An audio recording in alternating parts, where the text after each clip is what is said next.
The Office of the Coordinator of Inter-American Affairs presents Belo Horizonte, a planned city with a plan.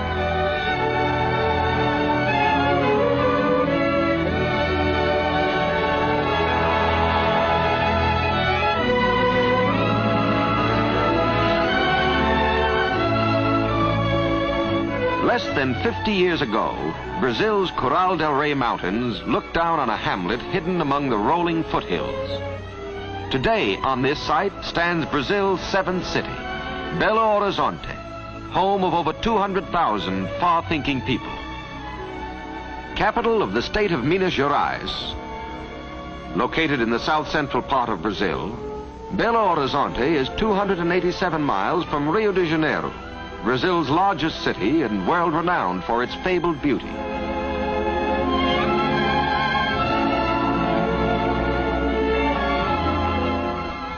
"463 miles from São Paulo, Brazil's second city and the ranking industrial city of Latin America.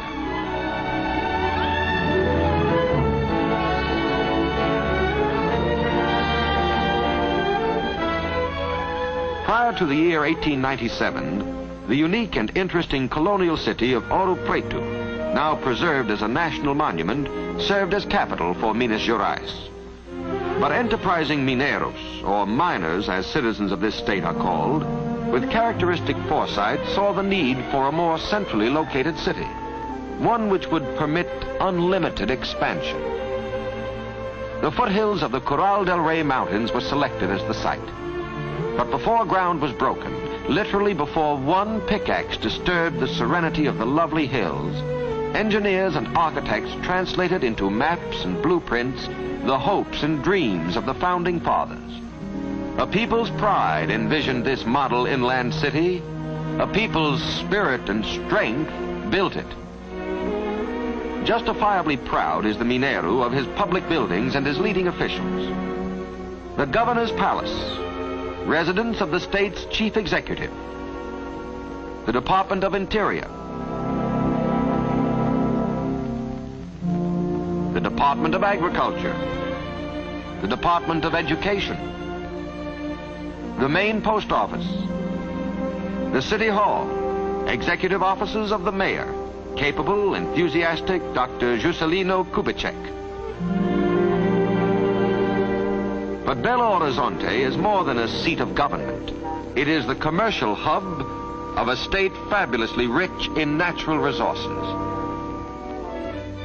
A visit to the Feira de Amostras, a building erected to house a permanent exposition of the economic wealth of this great state, will help to explain the phenomenally rapid growth of its principal city. It has been said that the state of Minas Gerais has a chest of iron and a heart of gold.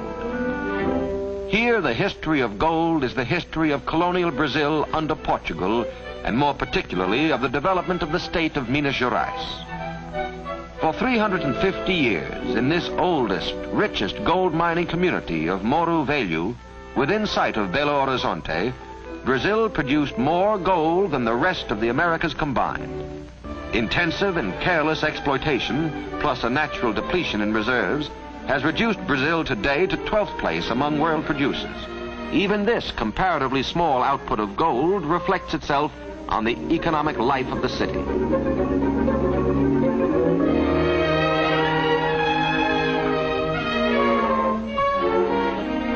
The gold era is gone, but a new era is being ushered in.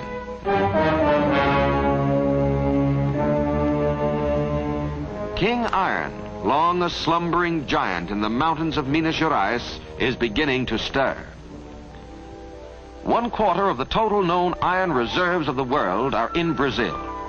At Itabira occurs the largest single deposit. The hilly streets and roads in and around this mining town are literally made of iron.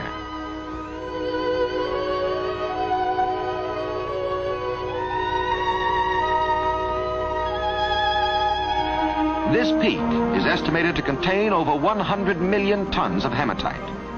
So high grade is the ore that the average will assay 68% of a theoretically possible 72% of pure iron.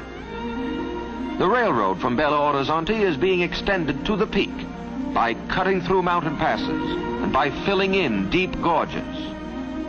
Building roadbeds is no simple engineering problem in this rugged terrain, but the work goes on. The ore, much of which will be used to make these very rails, is loaded into heavy-duty trucks and hauled several miles to the railroad terminus. From this point, the ore train proceeds toward the railroad yards of Belo Horizonte.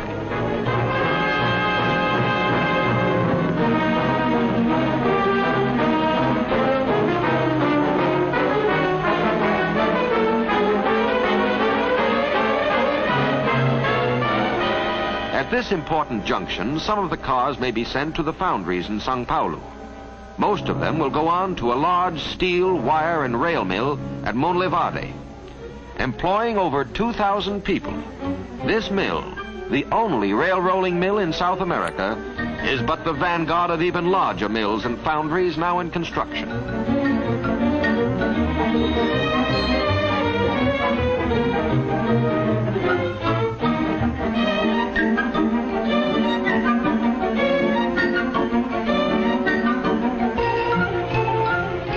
Brazilian industry, responding to the tasks imposed by the war, is on the march. Well do the Mineiros know that in this great drama, on which the curtain is now only rising, their state and their capital city are destined to play important roles. On display in the exhibition building, a visitor will see two other minerals, quartz crystal and mica, both native to this state. The exigency of war has skyrocketed these minerals to an even higher place of prominence than they originally enjoyed in the peacetime markets of the world. Quartz crystal, of which this mounted specimen is an outstanding example, today is an indispensable strategic material. It's the special electrical property of this mineral which has made it possible for the armed forces of the United Nations to have such highly sensitive and accurate communicating and detecting devices. Indeed, without Brazilian quartz, many of these devices would not exist. While a great share of the mining operations is done by mechanized equipment, manual labor is imperative in order to prevent injury to the crystal. Enjoying equal fame with quartz as an essential sinew of war is mica. The property of heat and electrical resistance makes this mineral invaluable in the manufacture of airplane spark plugs, radio tubes, magnetos, and many a secret military device. Again, from the rich subsoil of Minas Gerais comes this vital material.